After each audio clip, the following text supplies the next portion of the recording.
Hey guys, welcome again to my YouTube channel KLP Suraj. और आज जो हमारा टॉपिक है वो है कॉजेटिव वर्ब के बारे में। और कॉजेटिव वर्ब क्या होती है, ये ग्रामर की बहुत ही इम्पॉर्टेंट चीज़ है। आई मीन अगर आप इंग्लिश बोलना चाहते हैं या इंग्लिश बोलने में आपको दिक्कत आ रही हो तो पॉजिटिव वर्ब्स आपकी बहुत ज़्यादा हेल्प करती हैं। इवन इफ कि अगर आप ट्रांसलेशन ट्राई करते हैं, मतलब ट्रांसलेशन बनाते हैं, या वैसे भी इंग्लिश बोलने में बहुत ज़्यादा हेल्पफुल है ट्रांजिटिव वर्ब। क्योंकि ट्रांजिटिव वर्ब नहीं, पॉजिटिव वर्ब। क्योंकि बहुत सारे लोगों को कुछ सेंटेंस, जैसे मान लीजिए मैंने कहा कि मैं पढ़ रहा हूँ, ठीक है ना, मैंने किताब पढ़ी, तो ये जो सेंटेंसेज होते हैं वो बनाने में उतनी ज़्यादा दिक्कत नहीं देते हैं। लेकिन जब सपोज करिए मैं एक सेंटेंस बोल दे रहा हूँ कि अ, मैंने तुम्हें समझाया, मैंने तुम्हें क्या किया, समझाया, तो मेरे द्वारा कार्य हो रहा है क्या, समझने का? नहीं ना। समझने का जो कार्य है वो तुम्हारे द्वारा हो रहा है, लेकिन कह मैं रहा हूँ। तो ऐसे टाइप के जो सेंटेंसेस आते हैं तो वहाँ पे स्टूडेंट्स को थोड़ी सी दिक्कत होती है। एंड काजिटिव वर्ब्स इन्हीं चीज़ों में क्या करती है, हमारी हेल्प करती है। तो काजिटिव वर्ब उतनी आसान भी नहीं है तो उतनी कठिन भी नहीं है, बस ऑल अबाउट के हमको उस पर थोड़ा सा वर्क करना पड़ेगा। थोड़ा सा, बहुत ज़्यादा ये टफ नहीं है। अगर आप आसानी से समझते हैं तो बहुत ज़्यादा ये दिक्कत नहीं करेगी। तो पॉजिटिव वर्ब होती क्या है इसको हम समझते हैं, लेकिन उससे पहले अगर आप हमारे चैनल पर नए हैं तो चैनल को सब्सक्राइब कर लीजिएगा। और इसी तरह की नई नई वीडियोस हमेशा आपको मिलती रहेंगी। थोड़ा सा ये वीडियो लेट हो गई, सो ज़्यादा बातें ना करते हुए इसको हम समझते हैं। देखिए, पॉजिटिव वर्ब को ना हम हिंदी में कहते हैं प्रेरणार्थक क्रिया।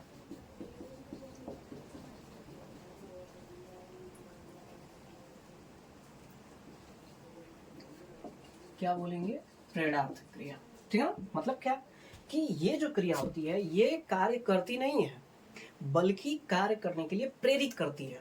मैंने पहले ही कहा कि ये जो है क्या करती है, जो है प्रेरणा देती है, मतलब कार्य करने को ये कहती है। या इसको हम कारणवाचक क्रिया भी कहते हैं, कई जगहों को इसको आप कारणवाचक क्रिया भी कह सकते हैं। ठीक है ना, क्योंकि काज से बनता है क्या, पॉजिटिव, और कॉज का मतलब होता है कारण। तो इसको हम पॉजिटिव वर्ब को कारणवाचक क्रिया भी कह सकते हैं। तो होती क्या है, जैसे एग्जाम्पल्स हम समझते हैं कि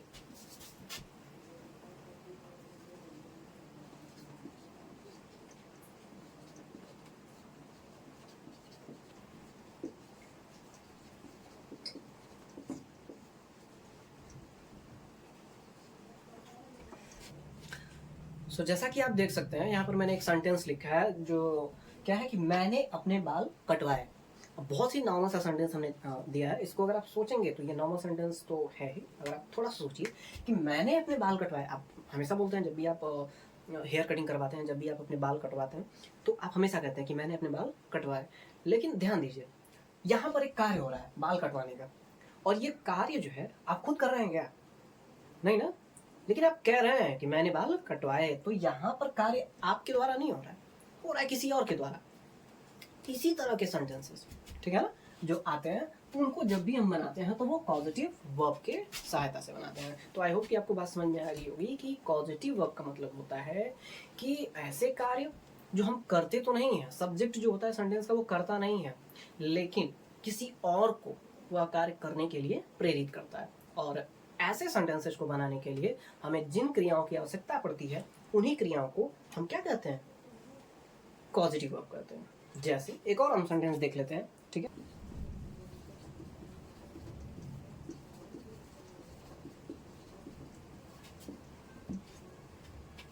तो यहां पर हमने एक और सेंटेंस लिखा है, क्या कि राम ने खाना पकवाया, पकाया नहीं, पकवाया।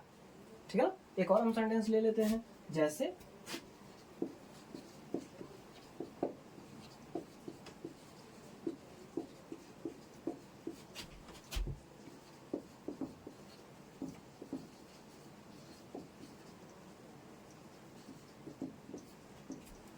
कहा कि मेरी माँ ने मुझसे बर्तन धुलवाया। ठीक है।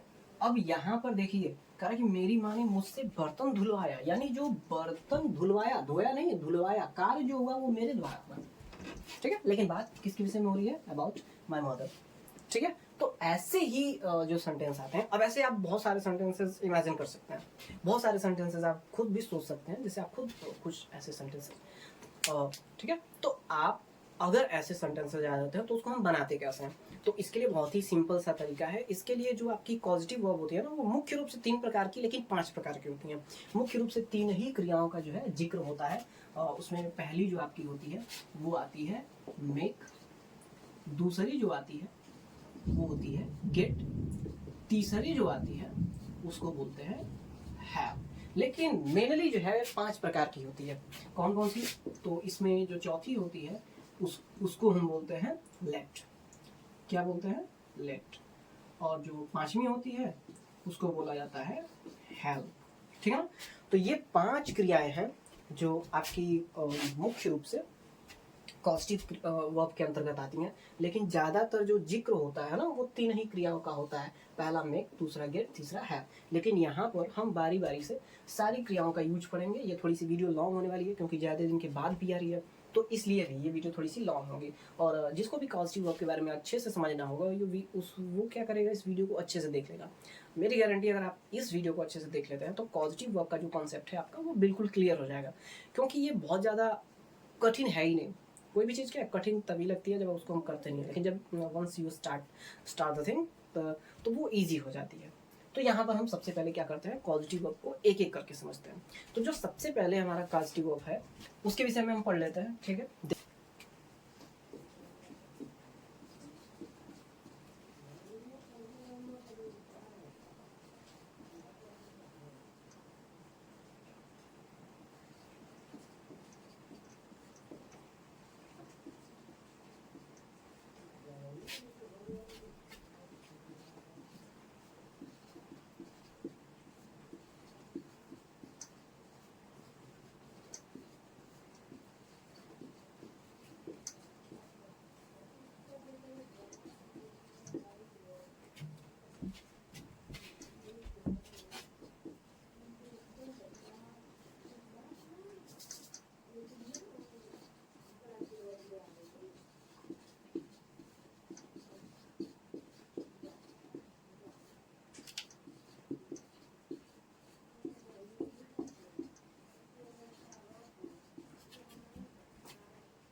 तो गाइज यहाँ पर कुछ एग्जांपल्स भी हमने ले लिए हैं। और जो सबसे पहली हमारी कॉस्टिव वर्ब है वो है लेट। तो लेट के बारे में हम सबसे पहले समझ लेते हैं। देखिए, लेट जो होता है, बहुत सारे लेट का लोग प्रयोग करते हैं, लेकिन लेट के बारे में कभी कभी कंफ्यूज भी हो जाता है। लेट का जो मतलब होता है वो होता है आज्ञा लेना या देना। मतलब लेट का प्रयोग हम कब करते हैं, जब या तो हमें किसी को आज्ञा देनी हो या किसी से आज्ञा लेनी हो। तो इन दोनों केसेस में हम किसका प्रयोग करते हैं, लेट का प्रयोग करते हैं। जैसे लेट मी गो, मुझे जाने दो। तो ये आप हो सकता है आप यहाँ पर आज्ञा मांग रहे हो, या आप ऐसे भी कह सकते हैं कि लेट हिम गो, उसे जाने दो। तो यहाँ पर आप आज्ञा दे भी सकते हैं। तो दोनों ही कंडीशंस में, अगर आप आज्ञा दे रहे हो या आज्ञा ले रहे हो, तो उस कंडीशन में हम किसका प्रयोग करते हैं, लेट का प्रयोग करते हैं। तो जब आप किसी भी व्यक्ति को क्या करें, आज्ञा दें, कोई कार्य करने के लिए प्रेरित करें, ठीक है ना, लेकिन आज्ञा के सेंस में, आज्ञा के भाव में, तो वहां पर आप लेट से उस सेंटेंस को बना सकते हैं। ठीक है, लेकिन कैसे? जैसे सेंटेंस को सबसे पहले समझिए। यहाँ पर मैंने कहा कि मेरे पापा ने मुझे खेलने दिया, ठीक है ना। तो देखिए यहाँ पर एक कार्य हो रहा है कि खेलने दिया किसको, मुझको। तो ये जो कार्य हुआ वो मेरे द्वारा हुआ, लेकिन इसके लिए प्रेरित किसने किया, माय फादर। आएगा समझ में? आपको ऐसे समझना है। सेंटेंस नंबर 2 देखिए, कह रहा कि वह मुझे किताब पढ़ने देता है। तो क्या वह किताब पढ़ता है? किताब वो पढ़ता है? नहीं। किताब कौन पढ़ता है? मैं। मुझे पढ़ने देता है, यानी पढ़ता कौन है? मैं पढ़ता हूँ। ये क्या करता है? मुझे पढ़ने देता है, मतलब आज्ञा देता है। ठीक है, तो ऐसे जब भी आप देखिए कि सेंटेंस में किसी को आज्ञा देने का सेंस आ रहा हो, तो वहां पर आप उन सेंटेंसेस को लेट की सहायता से क्या कर सकते हैं, एक पॉजिटिव वर्ब के रूप में उसका ट्रांसलेशन कर सकते हैं। और बहुत ही इजी है। यहाँ पर देखिए हमने इसका स्ट्रक्चर भी लिख लिया है। और स्ट्रक्चर क्या है कि सबसे पहले आपको सब्जेक्ट लिखना है। जो भी आपका सब्जेक्ट होगा आप उसको लिखिए। ठीक है, यहाँ पर जैसे कह रहा कि मेरे पापा, तो आप कर लीजिए माई फादर। ठीक है। उसके बाद कह रहा है लेट अकॉर्डिंग टू टेंस, मतलब जो भी टेंस होगा उसके हिसाब से आप लेट का प्रयोग करेंगे, ठीक है। मतलब अगर प्रेजेंट इंडेफिनिट आ रहा तो उसमें यस या यस भी आप लगा सकते हैं, ठीक है। नेगेटिव हुआ तो डू नॉट डज नॉट उसके साथ ही लगाएंगे, या अगर जो भी टेंस आएगा उस टेंस के हिसाब से। तो ये पास्ट का इंडेफिनिट है, कह रहा कि खेलने दिया, तो पास्ट का इंडेफिनिट का ये पॉजिटिव है, कोई ज़्यादा वर्ब तो लगती है नहीं उसमें, है ना, मेन ऑफ की सेकेंड फॉर्म बस लगती है, तो हम यहाँ पर लेट को लिख लेंगे, ठीक है ना, क्योंकि लेट की तीनों फॉर्म्स वही हैं। अब यहाँ पर कह रहा है कि पर्सन, मेरे पापा ने खेलने दिया किसको, मुझको, तो यहाँ पर मुझे, तो ये हो जाएगा क्या, मी, कि माय फादर लेट मी। अब कह रहा है कि मेन ऑफ की फर्स्ट फॉर्म, क्या, मेन ऑफ की फर्स्ट फॉर्म, तो यहाँ पर हो गया प्ले, ठीक है ना, कि my father let me play. अब यहाँ पर एक और चीज लिखी हुई है ऑब्जेक्ट, तो यहाँ पर ऑब्जेक्ट दिया ही नहीं है। जैसे अगर यहीं पर लिख देता कि मेरे पापा ने मुझे क्रिकेट, ठीक है, क्रिकेट खेलने दिया, तो क्या हम करते, क्रिकेट को यहाँ पर लास्ट में लिख लेते, ठीक है, क्रिकेट को क्या करते हैं यहाँ पर लास्ट में लिख लेते हैं कि my father let me play cricket, लेकिन ऑब्जेक्ट दिया नहीं है तो इसलिए हम ऑब्जेक्ट लिखेंगे भी नहीं, ठीक है। कोई भी चीज अगर दी गई है तो लिखेंगे, नहीं दी गई है तो नहीं लिखेंगे। जैसे कि यहाँ पर हम सेकंड वाले सेंटेंस को देखते हैं। ये जो हमारा सेकंड वाला एग्जांपल है, ये कह रहा है कि वह मुझे किताब पढ़ने देता है। तो सबसे पहले आप टेंस को देख लीजिए, प्रेजेंट का इंडेफिनिट टेंस है। अब इसको आप बनाइए कि वह अर्थात ही, ठीक है। अब पढ़ने देता है, क्या करने देता है, पढ़ने देता है, तो आप सब्जेक्ट के बाद आप लेट का प्रयोग करेंगे, लेकिन प्रेजेंट इंडेफिनिट है तो लेट में लगा देंगे एस, कि ही लेट्स। अब उसके बाद क्या है, पर्सन, पर्सन किसको पढ़ने देता है, मुझे, तो मी, ही लेट्स मी। क्या करने देता है, पढ़ने देता है, द रेड, ठीक है ना, क्या पढ़ने देता है, किताब, द बुक, ठीक है ना, कि he lets me read the book. आपने देखा, एक बार फिर से हम इसको समझते हैं। देखिए, लेट का मतलब होता है आज्ञा लेना या आज्ञा देना। तो जब भी आप किसी को आज्ञा दे रहे हो या किसी से आज्ञा ले रहे हो, तो in both the condition you can use let as a positive verb. So first of all आपको करना क्या है कि सबसे पहले आपका जो भी सेंटेंस में सब्जेक्ट है, जो कार्य करने के लिए प्रेरित कर रहा होगा वही आपका क्या होगा, सब्जेक्ट होगा। जैसे मेरे पापा ने मुझे खेलने दिया, तो ये खेले नहीं, इन्होंने क्या किया, मुझे प्रेरित किया, ठीक है ना, इस कार्य को करने का ये कारण बने। तो सबसे पहले आपको उन्हीं को एज अ सब्जेक्ट लिखना है। आपने लिख दिया माय फादर। अब उसके बाद चूंकि इस सेंटेंस में आज्ञा दी जा रही है, तो हम उसके हिसाब से किसका प्रयोग करेंगे, लेट का, लेकिन अकॉर्डिंग टू टेंस। अब चूंकि ये सेंटेंस पास्ट इंडेफिनिट में है, तो लेट की तीनों फॉर्म वही होती हैं, उसमें हम कोई कुछ ऐड कर नहीं सकते। तो यहाँ पर हमने लिख दिया लेट। उसके बाद ये कह रहा है कि पर्सन लिखना है, मतलब कार्य किसके द्वारा हो रहा है, तो कार्य किसके द्वारा हो रहा है, मेरे द्वारा। तो आपने यहाँ पर क्या लिख दिया, मी। लेट के बाद देखिए, लेट के बाद हमेशा कोई भी प्रोनाउन आता है तो उसका ऑब्जेक्टिव कैसे लिखा जाता है, ठीक है ना, इस बात को आप हमेशा ध्यान में रखेंगे। तो यहाँ पर लेट के बाद हमने लिख दिया मी। अब ये कह रहा है कि मेन ऑफ की फर्स्ट फॉर्म, तो मेन ऑफ की फर्स्ट फॉर्म क्या है, खेलने दिया, खेलने की अंग्रेजी प्ले, उसका फर्स्ट फॉर्म ये होगा प्ले, तो हमने यहाँ पर लिख दिया प्ले। अब ऑब्जेक्ट कुछ है नहीं, इसमें हम कुछ और नहीं लिखेंगे। सेकेंड एग्जाम्पल जो हमारा यहाँ पर ये कह रहा है कि वह मुझे किताब पढ़ने देता है, इसको भी हम ध्यान समझ लेते हैं। तो यहाँ पर किताब पढ़ने देता है, तो वह यही प्रेरित कर रहा है, तो ये हमारा सब्जेक्ट हो गया। जब ये हमारा सब्जेक्ट हो गया तो हम इसको सबसे पहले लिख लेंगे, ठीक है। जब इसको हम सबसे पहले लिख लेंगे, उसके बाद ये प्रेजेंट इंडेफिनिट टेंस है, तो लेट में हम एस जोड़ सकते हैं, क्योंकि ये हमारा सब्जेक्ट क्या है, सिंगुलर सब्जेक्ट है। तो आपको पता ही है कि अगर प्रेजेंट इंडेफिनिट टेंस में हमारा सब्जेक्ट जो है क्या होता है, एक वचन का होता है, उसमें यस या यस जुड़ता है। तो यहाँ पर हमने लेट में एस जोड़ लिया, लेट्स हो गया।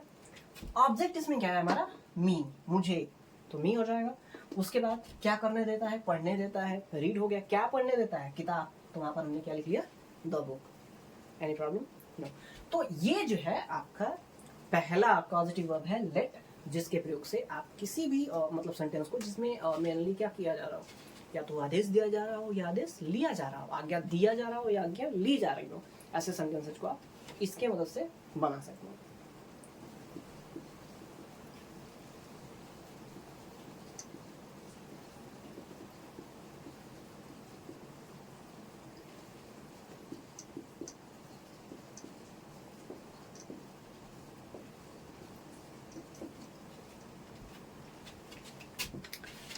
यहाँ पर हमने एक नेगेटिव सेंटेंस भी लिया है, उस नेगेटिव सेंटेंस को हम कैसे बनाएंगे, तो देखिए सेंटेंस है आपका पॉजिटिव हो, नेगेटिव या इंट्रोगेटिव हो, सबको हम इसी स्ट्रक्चर से बनाएंगे। लेकिन कुछ लोगों को डाउट होता है, वो पूछते भी हैं ऑब्वियसली, सर पॉजिटिव तो बन गया, नेगेटिव कैसे बनेगा? तो उसके भी हम एक आध एग्जाम्पल देख लेते हैं। जैसे ये कह रहा कि उसने मुझे एक कलम नहीं खरीदने दिया, हमारा सेंटेंस हो गया नेगेटिव।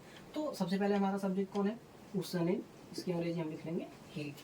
अब पास का जब ये इंडेफिनिट हो गया तो इसमें लगता क्या है बाबू? डिड नॉट, है ना? और डिड नॉट के तुरंत बाद आप प्रयोग कर लेंगे लेट। उसके बाद आपका ऑब्जेक्टिव पार्ट है मी, उसको लिख लीजिए, ठीक है। करने क्या दिया?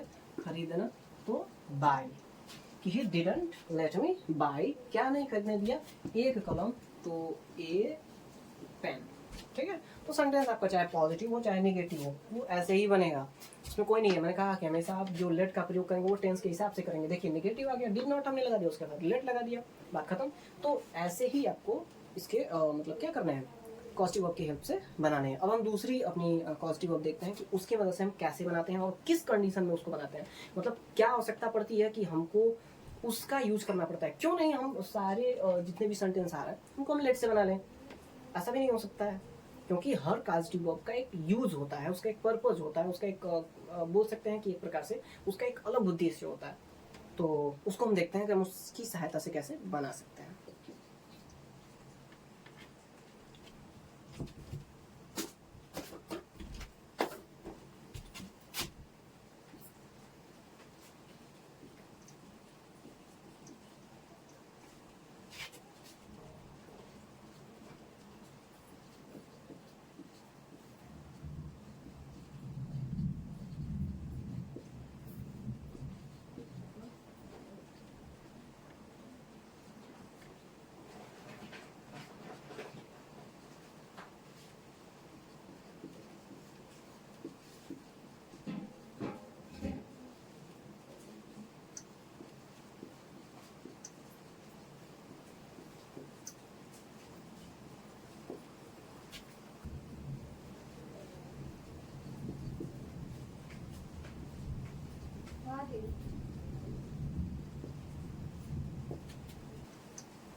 सो गाइस, जो हमारी सेकेंड कॉजेटिव वर्ब है जिसको हम मेक पढ़ते हैं, ठीक है।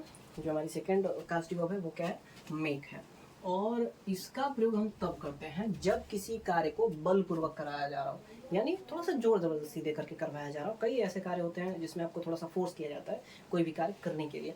तो ऐसे कार्य जहाँ पर आपको थोड़ा सा दबाव दे करके वह कार्य करवाया जाए, ठीक है, तो वहां पर आप किसका प्रयोग करते हैं? मेक का प्रयोग करते हैं। सबसे पहले इसका स्ट्रक्चर हम समझ लेते हैं। जैसे आपने पहला स्ट्रक्चर समझा, ठीक उसी प्रकार से इसमें भी जो कार्य करने को प्रेरित करेगा, यानी जो हमारा सब्जेक्ट होगा, हम सबसे पहले उसको लिखेंगे। उसके बाद मेक को अकॉर्डिंग टू टेंस, मतलब जो भी टेंस होगा उसके हिसाब से हम क्या करेंगे? उसको लिख लेंगे। उसके बाद कार्य कि जो हमारा पर्सन होगा, ठीक है, हम उसको लिखेंगे। फिर मेन ऑफ की फर्स्ट फॉर्म, फिर उसके बाद ऑब्जेक्ट आप लिख लेंगे। अब यहाँ पर देखिए कह रहा कि राम मुझसे लिखवाता है, मैं लिखता नहीं हूँ। राम मुझसे क्या करता है? लिखवाता है, मतलब लिखने का कार्य मेरे द्वारा हो रहा है। लेकिन इसका जो मेन चीज है वो क्या कि राम मुझको लिखने के लिए थोड़ा सा बाध्य कर रहा है, फोर्स कर रहा है। तो राम तो लिख नहीं रहा, लिख मैं रहा हूँ, लेकिन वो फोर्स कर रहा है, यानी थोड़ा सा जबरदस्ती कर रहा है। तो ऐसे के सेंटेंस में आप क्या करेंगे? सबसे पहले मैंने कहा कि आपको सब्जेक्ट लिखना है, तो आप सबसे पहले सब्जेक्ट लिखिए। राम आपका सब्जेक्ट है, तो आपको सबसे पहले किसको लिखना है? राम को। आप यहाँ पर लिख लीजिए कि राम। अब कह रहा है कि मेक का प्रयोग अकॉर्डिंग टू टेंस होना चाहिए। तो लिखवाता है प्रेजेंट इंडेफिनिट टेंस है, और यहाँ पर जो आपका राम है वो सिंगुलर सब्जेक्ट है। तो सीधी सी बात है कि क्या है? मेक में यस लग जाएगा कि राम मेक्स। उसके बाद पर्सन किससे लिखवाता है भाई, मुझसे लिखवाता है, तो उसके लिए हम किसका प्रयोग करेंगे, मी का, कि राम मेक्स मी। उसके बाद ये कह रहा है कि मेन ऑफ की फर्स्ट फॉर्म, तो क्या करता है, लिखवाता है, लिखने की अंग्रेजी राइट, राइट को आप यहाँ पर लिख लीजिए, राम मेक्स मी राइट, हो गया आपका एक पॉजिटिव सेंटेंस बन गया तुरंत। कौन सा बॉस का, देखिए ज़्यादा ये डिफिकल्ट नहीं है, टेंस की तरह ही है, बस थोड़े से इधर उधर के रूल्स वगैरह हैं। क्योंकि टेंस में भी हम क्या करते हैं, सबसे पहले सब्जेक्ट लिखते हैं, उसके बाद वर्ब लिखते हैं, जो कि टेंस के हिसाब से होती है। और यहाँ पर हमको सब्जेक्ट के तुरंत बाद कॉजेटिव वर्ब को लिखना है, जो कि टेंस के हिसाब से होगा। दूसरा सेंटेंस हम समझते हैं, कह रहा है कि तुम मुझसे पैसे खर्च करवाओगे। अपने पैसे तो कोई खर्च करना चाहता नहीं है, विशेष करके अगर मुझसे कोई पूछे तो आप जानते हैं मेरे बारे में।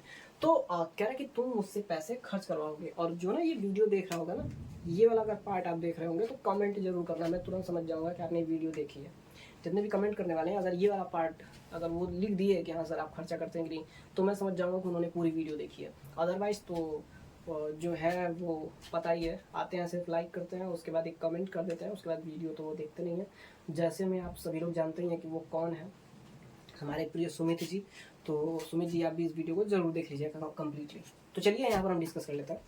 तो कह रहा कि तुम मुझसे पैसे खर्च करवाओगे, यानी मैं करना नहीं चाहता हूँ, तुम करवाओगे, फ्यूचर का सेंटेंस है। तो सबसे पहले तुम, सब्जेक्ट जो हमारा है उसको हम लिख लेंगे यू, ठीक है।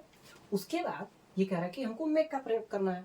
तो मेक का जब प्रयोग करना है तो अकॉर्डिंग टू टेंस हम प्रयोग करेंगे विल का, उसके बाद मेक का, कि यू विल मेक, किससे, मुझसे, मी, क्या कराओगे, खर्च करवाओगे। खर्च करने की अंग्रेजी क्या होती है, स्पेंड, ठीक है ना, खर्च करवाओगे। ऑब्जेक्ट, क्या खर्च करवाओगे, पैसे, तो उसके लिए हम क्या लिख लेंगे, मनी,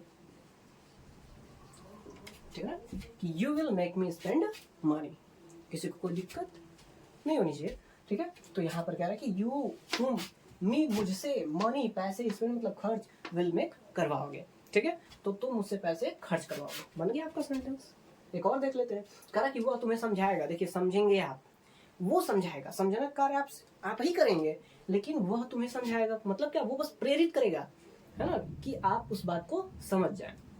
यही है कास्टिक वर्ब, कि मतलब कार्य होगा आपके द्वारा या किसी और के द्वारा, आप या कोई भी अन्य व्यक्ति उसको प्रेरित करेगा वह कार्य करने के लिए। तो कह रहा है कि वह तुम्हें समझाएगा, ये भी आपका फ्यूचर में जा रहा है, तो वह के लिए हम किसका प्रयोग करेंगे, ही का, कि ही उसके तुरंत बाद लगा लेंगे विल, उसके तुरंत बाद हो जाएगा मेक, तुम्हें की अंग्रेजी यू, और क्या करेगा, समझाएगा, तो उसके लिए हम क्या लिख लेंगे, understand, he will make you understand, ठीक है, he will make you understand, कोई दिक्कत नहीं होनी चाहिए, ठीक है। तो जब भी आपको इस प्रकार के सेंटेंसेस देखने को मिले तो आप उसको आसानी से बना सकते हैं। एक और देखिए, ये कह रहा है कि अमन राम से अपना पत्र लिखवा रहा है, कंटिन्यूअस टेंस आ गया, तो जरा भी आपको टेंशन लेने की कोई आवश्यकता नहीं। कह रहा है कि अमन राम से अपना पत्र लिखवा रहा है, तो भाई कौन लिखवा रहा है, अमन, मतलब अमन लिख नहीं रहा है, वो लिखवा रहा है ना, प्रेरणा दे रहा है, वो क्या कर रहा है, फोर्स कर रहा है। तो अमन ने, हम अमन को लिख लिया, अब क्या कर रहा है, रहा, रही, रहे, प्रेजेंट कंटिन्यूअस टेंस, तो अमन के हिसाब से लग जाएगा इज, ठीक है। उसके बाद हमारी कॉजेटिव वर्ब क्या लग जाएगी, मेकिंग, ठीक है। ध्यान देना है, टेंस के अनुसार मेक का प्रयोग करना है। यहाँ पर क्या लिखा है, मेक का प्रयोग अकॉर्डिंग टू टेंस करना है। कई लोगों को कंफ्यूजन हो सकता है, लेकिन यहाँ पर ज्यादा कंफ्यूजन नहीं है, मेक को अकॉर्डिंग टू टेंस लिखना है। तो भैया जब कंटिन्यूअस टेंस है तो मेक में ही ना आईएनजी जुटेगा, है। यहाँ पर आप वो लिख रहा है तो मतलब ये नहीं कि आप राइटिंग करें, नहीं, मेक को अकॉर्डिंग टू टेंस लिखना है। तो अमन इज मेकिंग, अमन क्या कर रहा है, लिखवा रहा है। अच्छा किससे लिखवा रहा है, राम से, तो यहाँ पर हम लिख लेंगे राम, ठीक है ना, कि अमन इज मेकिंग राम। अब राम के बाद हमको क्या करना है, जो है मैन ऑफ की फर्स्ट फॉर्म, राइट, क्या लिखवा रहा है भाई, पत्र लिखवा रहा है, और किसका पत्र, अपना पत्र,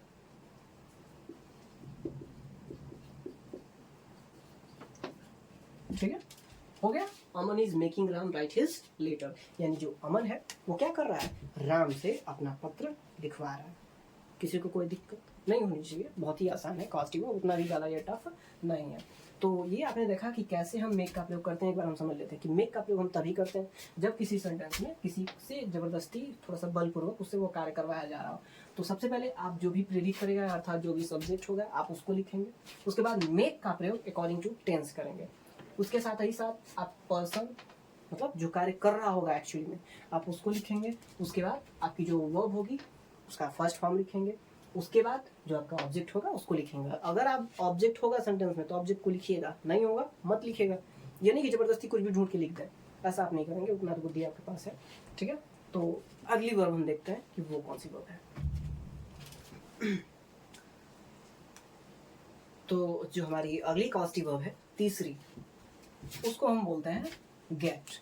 ठीक है, अर्थात जो गेट है वो हमारी तीसरी कॉस्टिव वर्ब है। इसका प्रयोग हम तब करते हैं जब किसी को हम कन्विंस करते हैं। कन्विंस का मतलब क्या, मनाना। जैसे किसी कार्य को करने के लिए आप कभी कभी किसी को मनाते हैं, भाई प्लीज ये काम मेरा कर दो तो अच्छा रहेगा। ठीक है, तो जब आप किसी को कोई कार्य करने के लिए मनाते हैं, जैसे कि यहाँ पर एक सेंटेंस है कि वह मुझसे अपना होमवर्क लिखवाता है, और जाहिर सी बात है कि जब अभी अपना कार्य आप किसी से करवाते हैं तो आप उसको आदेश तो दे नहीं सकते हैं, और मेनली आप रिक्वेस्ट भी गिड़ कर नहीं कर सकते हैं। तो आप मनाते हैं कि अगर आप ये कार्य कर सकते हैं। जैसे दूसरा हमारा एग्जांपल है कि राम अपने पापा से साइकिल खरीदवाता है, तो उसके लिए वो मनाया होगा। ठीक है, तो ऐसे अगर सेंटेंस आपको मिलते हैं जहाँ पर आप देखिए कि किसी भी कार्य को करने के लिए जो आपका सब्जेक्ट है जो प्रेरित कर रहा है वो क्या कर रहा हो, कन्विंस कर रहा हो। ठीक है, किसी को क्या कर रहा हो, कन्विंस कर रहा हो उस कार्य को करने के लिए, उस कार्य को करने के लिए to be done by someone else, वो उसको क्या कर रहा हो, कन्विंस कर रहा हो, मना रहा हो। तो जब भी इस टाइप के सेंटेंसेज आते हैं तो उसको हम दो तरीके से बना सकते हैं। या हम अभी कर सकते हैं कि जो गेट वाले सेंटेंसेज हैं उनका फॉर्मेशन, उनका ट्रांसलेशन हम दो प्रकार से कर सकते हैं। पहला है कि आप सबसे पहले सब्जेक्ट को लिखिए, जो प्रेरित कर रहा हो आप उसको सबसे पहले लिख लीजिए। उसके बाद गेट को आप एज इट इज लिख सकते हैं, अकॉर्डिंग टू टेंस भी आप लिख सकते हैं, और इसमें कोई दो राय नहीं है कि आप गेट को जो है अकॉर्डिंग टू टेंस लिख सकते हैं। अगला जो हमारा कार्य होगा उसमें क्या होगा कि जो उसका ऑब्जेक्ट है, ठीक है, कि मतलब करने को क्या बोल रहा है, आप उसको लिख सकते हैं, जो भी ऑब्जेक्ट होगा उसका। उसके बाद जो भी आपकी वर्ब होगी उसका थर्ड फॉर्म लिखेंगे। उसके बाद बाई, उसके बाद अदर पर्सन। मेनली क्या है कि अगर हम इसको देखें तो ये सेंटेंस पैसिव के स्ट्रक्चर में जा रहा है, और पैसिव वॉइस में आप जानते ही हैं मेन ऑफ की क्या लगती है, थर्ड फॉर्म लगती है। तो जब भी आप गेट से बनाते हैं तो पहला स्ट्रक्चर तो ये हो गया कि आप उसको पैसिव के हिसाब से बनाइए, तो वहां पर आपका क्या हो जाएगा कि जो है पैसिव के स्ट्रक्चर में जाएगा, वहां पर आपका मेन ऑफ की थर्ड फॉर्म लगेगी। लेकिन अगर आप उसको एक्टिव तरीके से बनाना चाहते हैं, एक्टिव वॉइस के तरीके से, सबसे पहले आपको सब्जेक्ट लिखना पड़ेगा। उसके बाद अकॉर्डिंग टू टेंस आपको गेट का यूज करना पड़ेगा। उसके बाद आपको जो अदर पर्सन होगा जिसके द्वारा कार्य हो रहा होगा आप उसको लिखेंगे। उसके बाद मेन ऑफ की फर्स्ट फॉर्म से पहले टू लिखेंगे। उसके बाद जो भी आपका ऑब्जेक्ट होगा आप उसको लिख लेंगे। तो यहाँ पर हमारे पास दो सेंटेंसेस हैं। पहला इसको हम बनाते हैं, तो जो हमारा सबसे पहला स्ट्रक्चर है वो कह रहा है कि सबसे पहले आप सब्जेक्ट लिखिए। तो सब्जेक्ट हमारा है वह, इसको आप लिख लीजिए। अब ये कह रहा है कि गेट लिखिए। ठीक है, तो गेट को अकॉर्डिंग टू टेंस अगर हम लिखेंगे तो ही, तो गेट में लग जाएगा एस, क्योंकि लिखवाता है, प्रेजेंट इंडेफिनिट का टेंस है तो उसका सेंस दे रहा है, तो हो जाएगा ही गेट्स। अब ऑब्जेक्ट, ठीक है, क्या कर रहा है, ऑब्जेक्ट मतलब क्या करवाता है भाई। ठीक है, तो अपना होमवर्क, यही ना है कि वो लिखवाता है, क्या लिखवाता है, अपना होमवर्क। तो ही गेट्स, उसके बाद हिज होमवर्क। ठीक है ना, कि ही गेट्स हिज होमवर्क। अब ये कह रहा है कि मेन ऑफ की थर्ड फॉर्म, तो लिखवाने का राइट, राइट का थर्ड फॉर्म रिटन। ठीक है ना, कि he gets his homework written by का प्रयोग आप कर लीजिए। किसके द्वारा, मुझसे लिखवाता है ना, तो बाई मी। बाई से आप जब भी किसी प्रोनाउन को जोड़ते हैं उसका ऑब्जेक्टिव केस होता है। तो हो गया कि he gets his homework written by me. तो जब भी आपको इस टाइप के अगर सेंटेंस मिल रहा हो, ठीक है ना, तो आप उसको कैसे बनाएंगे कि he gets his homework written by me, अर्थात सबसे पहले आप सब्जेक्ट लिखिए। उसके बाद गेट का प्रयोग आपको अकॉर्डिंग टू टेंस कर लेना है। उसके साथ जो आपका ऑब्जेक्ट होगा आप उसको लिख लीजिए। उसके बाद जो आपकी मेन ऑफ की थर्ड फॉर्म आपको यूज कर लेनी है। उसके बाद बाय लिखना है, उसके साथ जो है जो भी कार्य को कर रहा होता है उसको हम बाय से जोड़ देते हैं। अगर इसी सेंटेंस को आप बनाना चाहें एक्टिव के तरीके से तो वहां पर भी आपको ऐसा ही करना है। सबसे पहले आपका ही जो है उसको आप लिख लीजिए। उसके बाद ये जो गेट है इसको अकॉर्डिंग टू टेंस लिख लीजिए। अब ये कह रहा है कि अदर पर्सन कौन है, मुझसे, तो लिख लेंगे मी, ही गेट्स मी। उसके साथ कह रहा है कि टू, तो आप यहाँ पर टू लिख लीजिए, ही गेट्स मी टू क्या, लिखवाना, write, he gets me to write, क्या लिखवाता है, अपना होमवर्क, तो हो जाएगा हिज होमवर्क। हो गई बात। क्या इसमें बहुत बड़ी दिक्कत आ रही है? कोई दिक्कत नहीं होगी, ठीक है। आप इसको एक्टिव वॉइस के तरीके से बनाना चाहते हो एक्टिव वॉइस के तरीके से बनाइए, और आप इसको पैसिव वॉइस के तरीके से बनाना चाहते हो पैसिव वॉइस के तरीके से बनाइए। एक कंडीशन ऐसी भी आएगी, जब हम पांचों इन कॉजेटिव वर्ब को पढ़ लेंगे तो वहां पर मैं आपको समझाऊंगा कि बहुत सारे सेंटेंस ऐसे हैं जिनको हम किसी भी कॉजेटिव वर्ब से बना सकते हैं, ठीक है ना। लेकिन पहले एक एक को आप जान लीजिए, उसके बाद हम ऐसे भी सेंटेंस देखेंगे जिनको हम तीनों पांचों से बना सकते हैं। दूसरा यहाँ पर एग्जाम्पल है कि राम ने अपने पापा से साइकिल क्या करता है, खरीदवाता है, ठीक है ना। जो राम है अपने पापा से साइकिल खरीदवाता है। तो यहाँ पर आपको समझना है राम आपका क्या है, जो प्रेरित कर रहा है, सब्जेक्ट है, राम को हम लिख लेंगे। अब उसके बाद गेट, खरीदवाता है, प्रेजेंट इंडेफिनिट टेंस, तो यहाँ पर हम कर लेंगे गेट्स, ठीक है ना, कि राम गेट्स, या आप इसको कर लीजिए खरीदवाया, ठीक है ना, खरीदवाया, पास्ट में चला गया। तो अब यहाँ पर गेट का हो जाएगा गॉट, क्योंकि आप भी कहेंगे कि मतलब एक ही प्रकार के सेंटेंस आ रहे हैं, एक ही टेंस बार बार आ रहा है, इसलिए मैंने टेंस को चेंज कर दिया। तो राम गॉट, अब उसके बाद करा कि ऑब्जेक्ट, क्या खरीदवाया भाई, साइकिल, पर हम लिख लेंगे ए साइकिल, ठीक है, साइकिल भी आप लिख सकते हैं। तो राम गॉट ए साइकिल, ठीक है। उसके बाद क्या, थर्ड फॉर्म, मेनो की थर्ड फॉर्म, खरीदवाना, बाई का थर्ड फॉर्म क्या हो जाता है, बाट, ठीक है, कि राम गॉट ए साइकिल बाट। उसके तुरंत बाद हमको प्रयोग करना है बाई, किसके द्वारा, अपने पिताजी के द्वारा, तो हिज फादर, ठीक है, कि राम गॉट ए साइकिल बाट बाय हिज फादर। हो गया, बहुत ज़्यादा कोई मेहनत नहीं करनी पड़ी। आप इसको एक्टिव वॉइस के तरीके से भी बना सकते हैं, ठीक है। क्या करना रहेगा आपको कि राम, उसके तुरंत बाद गॉट, ठीक है ना, आपने क्या लिख लिया, गॉट।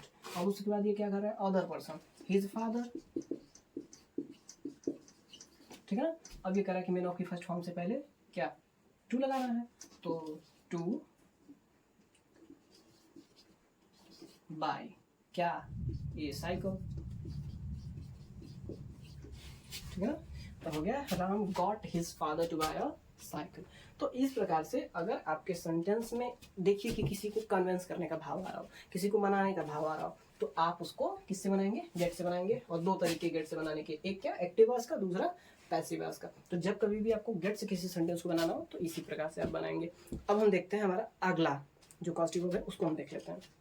चौथी कॉजेटिव वर्ब है, उसके बारे में भी हम जान लेते हैं। जो आपकी चौथी वर्ब है वो है हैव, और इसका प्रयोग हम तब करते हैं जब किसी को असाइन करना होता है। असाइन मतलब क्या, जब हम किसी कार्य को करने की रिस्पॉन्सिबिलिटी किसी को दे देते हैं, कि मतलब हाँ आपकी रिस्पॉन्सिबिलिटी ये कार्य होना चाहिए या हो जाना चाहिए, तो ऐसी कंडीशन में हम किसका प्रयोग करते हैं, हैव का प्रयोग करते हैं।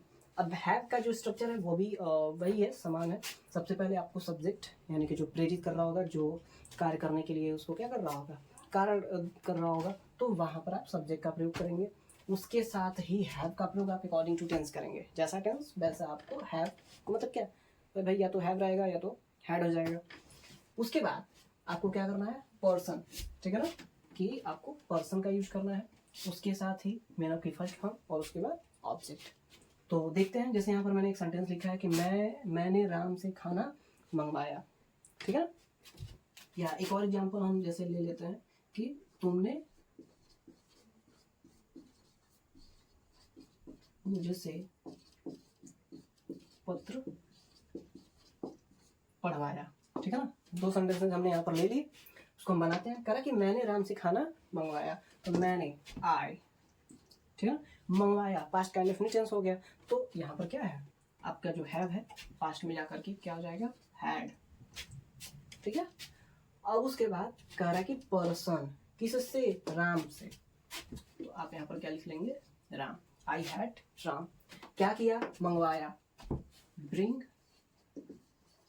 ठीक है ना, क्या मंगवाया, खाना मंगवाया, तो द क्या कर लेंगे आप, फूड, ठीक है ना, कि I had Ram bring the food, हो गया, कोई दिक्कत नहीं। ये कह रहा है कि तुमने मुझसे पत्र पढ़वाया, तो कहेंगे तुमने, यू, पास्ट का इंडेफिनिट हो गया तो हैड हो जाएगा, यू हैड, उसके बाद किससे, मुझे से, मी, पढ़वाया, रीड, क्या पढ़वाया, द लेटर, ठीक है, क्या हो जाएगा, द लेटर।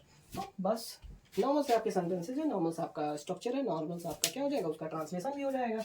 तो आपको जब भी आप देखिए, अब ये कह रहा है कि मैंने राम से खाना मंगवाया, एक रिस्पॉन्सिबिलिटी थी कि हाँ भाई, मतलब तुम क्या करना, खाना ला देना, उसने खाना ला दिया।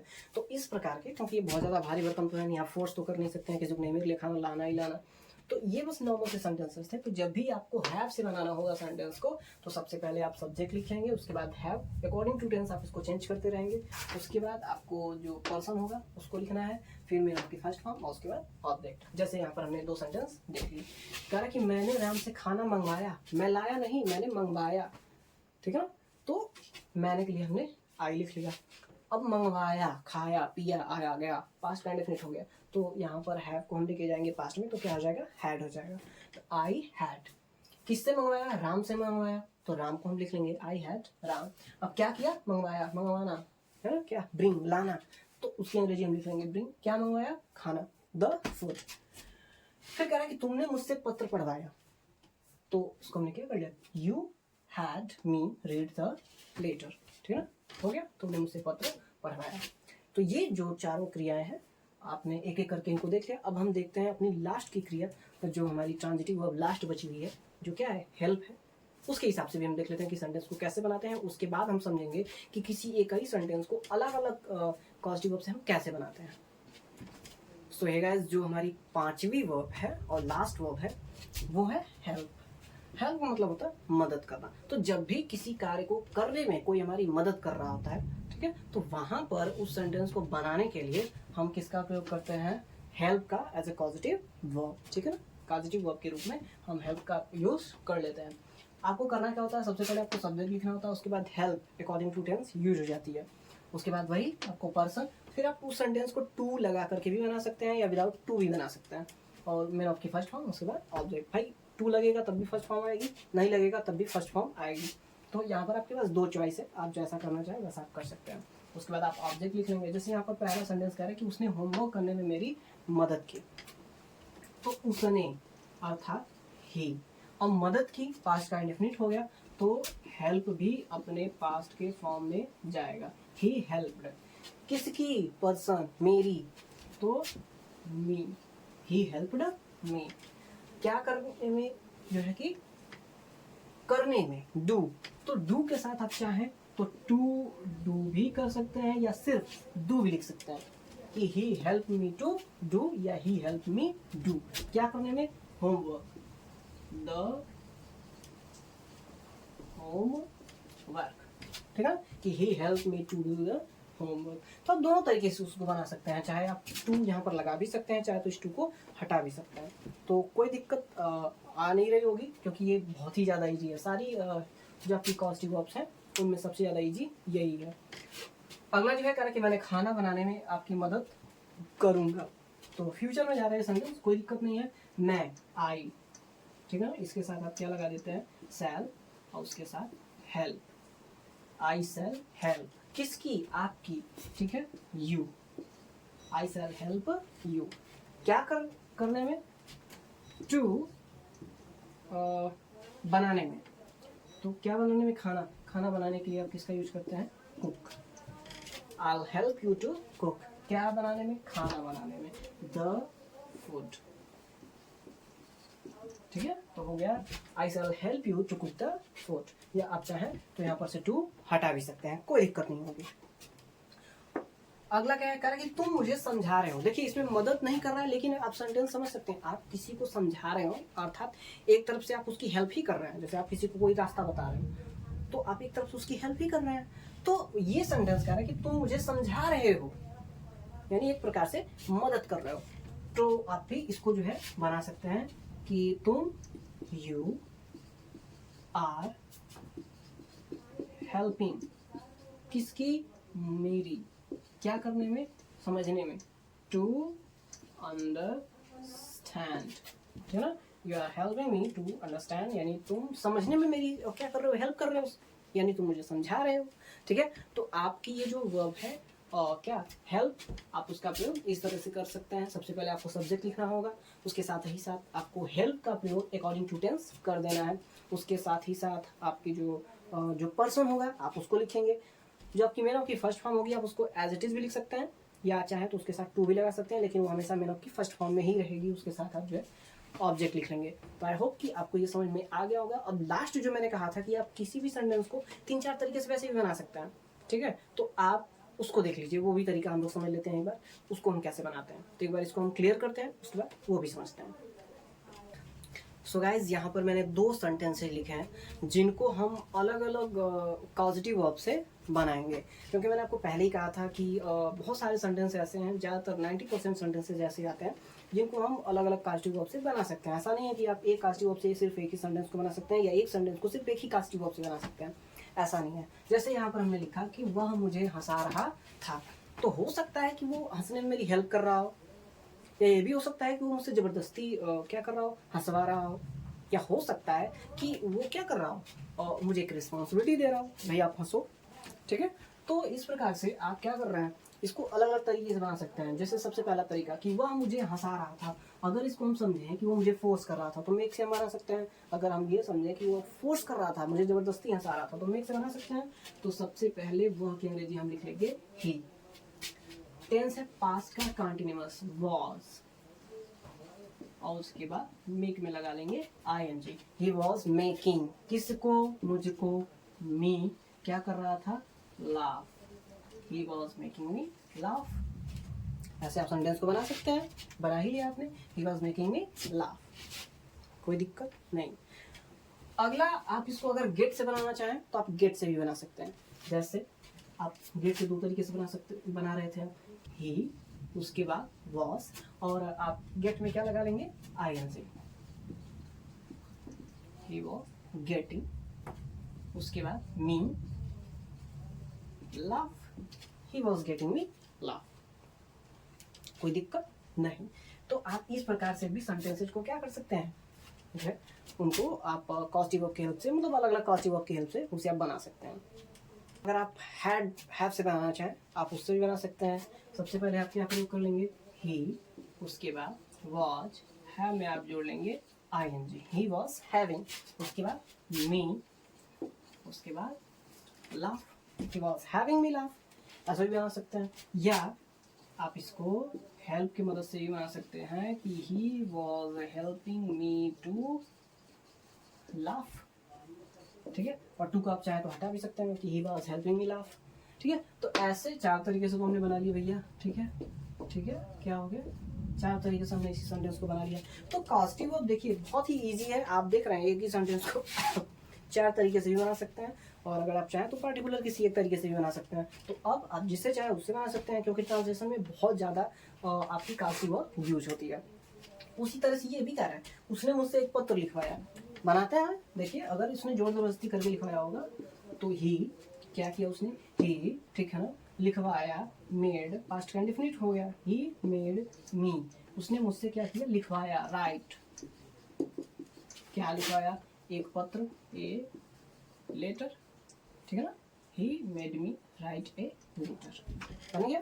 अगर आप इसी को क्या गेट से बनाना चाहें तो गेट से बना सकते हैं कि he got me write a letter। ठीक है ना, आप यहाँ पर इसको आपने गेट से भी बना लिया। अगर इसी आपको अगर आप इसको चाहें तो हैव से भी बना सकते हैं। ठीक है, इसी को आप चाहें तो हेल्प से भी बना सकते हैं। तो आपने देखा कि जब भी आप किसी सेंटेंस को चाहें तो किसी भी कास्टिव वर्ब की हेल्प से बड़ी आसानी से उसको आप क्या कर सकते हैं, ट्रांसलेट कर सकते हैं, बना सकते हैं। बहुत ज़्यादा उसमें दिक्कत नहीं आ रही है। तो आई होप कि आपको ये वीडियो अच्छा लगा हो, आपको जो तरीके समझाए गए हैं वो आपको समझ में आए हों। अगर कुछ भी इसमें आपको नहीं समझ में आया हो तो आप कमेंट बॉक्स में पूछ सकते हैं कि हाँ ये चीज़ें हमें समझ में नहीं आ गई हैं। आई होप कि मैं उसको एक्सप्लेन कर सकूँ, और अगर उसमें एक्सप्लेन नहीं कर सका तो उसके लिए हो सकता है मैं एक सेपरेट वीडियो बना दूँ, लेकिन आपकी हेल्प ज़रूर की जाएगी। तो आप वैसे भी छुट्टियाँ चल रही हैं, वीडियो को पूरा देखिएगा, चैनल को सब्सक्राइब कर लीजिएगा अगर नहीं किए होंगे तो, और अगर किए होंगे तो बहुत ही ज़्यादा थैंक यू। वीडियो को आप कमेंट करिएगा, इसको क्या करिएगा, अपने दोस्तों के साथ जो है शेयर करिएगा। तो बहुत सारे काम करने हैं आपको, तो करिए। फिलहाल इसके नोट्स भी आप बनाते रहिए, ठीक है ना। कॉस्टिंग वर्क की बहुत ही इंपॉर्टेंट चीज़ है, बहुत ही ज़्यादा आपको हेल्प करेगी। तो आप इसके नोट्स भी बना सकते हैं। तो यहाँ से आपको काफ़ी आसानी से वो चीज़ें मिल जाएंगी जो आपको नोट बनाने में काफ़ी हेल्प करेंगी, क्योंकि आपको यहाँ पर बता ही दिया जा रहा है कि कब मेक का प्रयोग करना है और वो फोर्स करना है कि क्या करना है, तब करना है, फिर उसका स्ट्रक्चर क्या है। तो ये चीज़ें मिल जा रही हैं आपको, नोट बनाने में बहुत ही ज़्यादा आसानी होगी। तो आप इसका नोट बड़ी आसानी से बना सकते हैं। तो मिलते हैं एक नई वीडियो में, तब तक के लिए आप ऐसे ही सपोर्ट बनाए रहिए।